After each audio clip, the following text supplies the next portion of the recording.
नमस्कार, कैसे हैं आप लोग। मैं हूं वतन सिंह और एक बार पुनः हाजिर हूं एक नए क्वेश्चंस के साथ। तो हमारा क्वेश्चंस आपके स्क्रीन पर आने वाला है। क्वेश्चंस आप ध्यान से पढ़िएगा।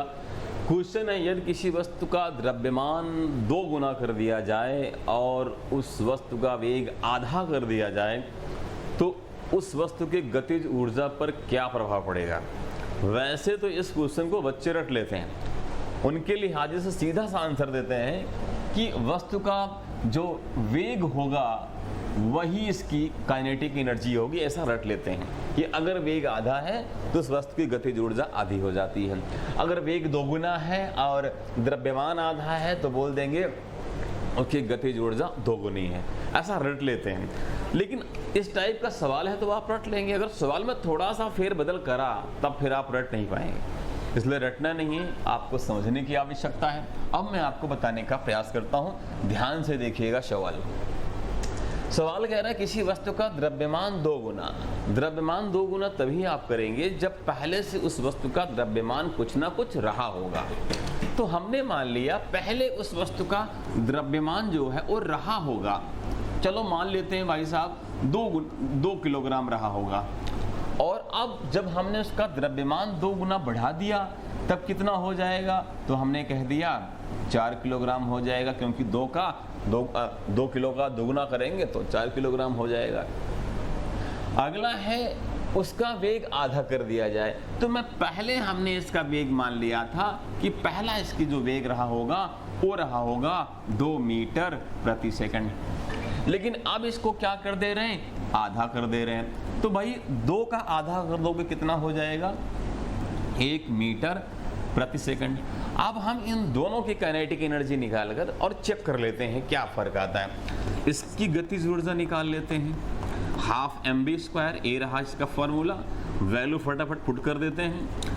m के स्थान पे हमने क्या कर दिया, 2 कर दिया। v के स्थान पे हमने करा 2 का स्क्वायर अर्थात 2 गुणे 2। 2 से 2 कट गया अर्थात 2 दूना 4 जूल आ गया। ठीक है, यानी पहले काइनेटिक एनर्जी 4 जूल रही होगी। लेकिन जब हमने बदलाव करा, बदलाव की स्थिति में इसकी गतिज ऊर्जा कितनी हो जाएगी। चलो चेक कर लेते हैं कैसे क्या होगा श्रीमान। 1/2। अब यहाँ पर m की जो वैल्यू है वह है 4, जो v की वैल्यू है a है 1 का 1 कर दिया, 2 दूना 4, और यहाँ पर 2 गुणे 2 अर्थात 2 गुणे 1 अर्थात 2, यहाँ पे हो गया 2 जूल। अब इन केस में आप देखिए, इन केस में देखिए पहले गतिज ऊर्जा 4 गुनी थी, अब क्या हो गई 2 गुनी, अर्थात पहले की आधी हुई कि नहीं। पहले आपका 4 जूल था, अब उसका आधा हो गया 2 जूल हो गया। यानी कहने का मतलब इस सवाल का आंसर क्या हो जाएगा, उसकी गतिज ऊर्जा आधी हो जाएगी। आप यहाँ वैल्यू चेंज कर सकते हैं। वैल्यू चेंज करने के बावजूद भी आप देखेंगे कि काइनेटिक एनर्जी में क्या प्रभाव पड़ रहा है। ऐसे ही एक मिलता जुलता सवाल आपको मैं दूसरा दिखाने का प्रयास कर रहा हूँ। ठीक है, बट हाँ, यहाँ पे कुछ बच्चे सोच रहे होंगे सर किसकी आधी हो रही है। पहले की तुलना में हम क्या कर रहे हैं भाई, पहले की तुलना में इसकी गतिज ऊर्जा आधी हो जा रही है। पहले 4 थी, अब 2 हो जा रही है। ठीक है, इसी से मिलता जुलता मैं एक सवाल और आपको बताता हूँ, देखिएगा।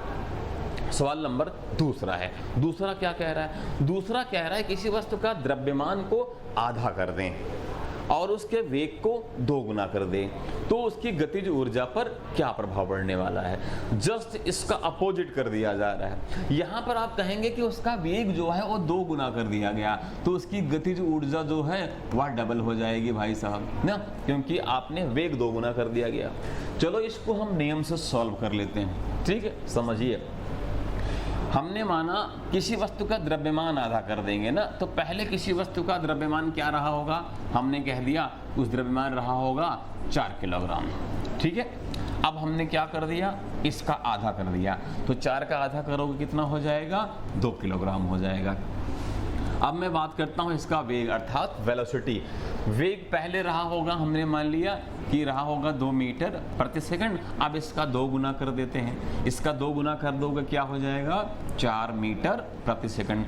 अब दोनों की गतिज ऊर्जा निकाल लेते हैं फटाफट। चलो हाफ mv², वैल्यू फटाफट पुट कर देते हैं। वैल्यू को पुट कर दिया, m क्या है 4 है और v क्या है 2 गुणे में 2, तो 2 से 2 कैंसिल कर दो, 4 दूना 8 जूला, अर्थात पहले काइनेटिक एनर्जी कितनी रही होगी 4 जूल रही होगी। जब हमने उसके द्रव्यमान और उसके वेग में परिवर्तन करा तब क्या आ रही है गतिज ऊर्जा। चलो कैलकुलेट कर लेते हैं, पहले तो फॉर्मूला लिख देते हैं। चलो m के स्थान पे क्या करते हैं 2 लिखते हैं और v के स्थान पे क्या है 4 गुणे में 4, तो 2 से आप 2 काट दीजिए और 4 चौक 16 जूल। तो अब यहाँ पर क्या हो रहा है, पहले की तुलना में 2 गुना हो रही कि नहीं हो रही, 8 का 2 गुना 16 हो रहा है कि नहीं हो रहा, अर्थात यहाँ पर उस वस्तु की जो गतिज ऊर्जा है वो 2 गुनी बढ़ जा रही है। तो आप चाहे वो ट्रिक वाला यूज कर लेते हैं कि लास्ट में अगर वेग जितना हो रहा है उतना ही उस वस्तु की गतिज ऊर्जा हो जाएगी, लेकिन अगर आप इस तरीके से सॉल्व करते हैं तो गलत होने के चांस नहीं होंगे, क्योंकि यहाँ पर रटने वाली कहानी नहीं है। इससे पहले जो था कि लास्ट में आपने देखा वेग 2 गुना है तो फटाफट हमने कर दिया कि गतिज ऊर्जा 2 गुनी हो जाएगी। उम्मीद करता हूँ आप समझ पाए होंगे और इससे प्यारे सवाल, इससे बढ़िया सवाल लेके हाजिर होंगे। तो बहुत बहुत धन्यवाद सभी को, नमस्कार।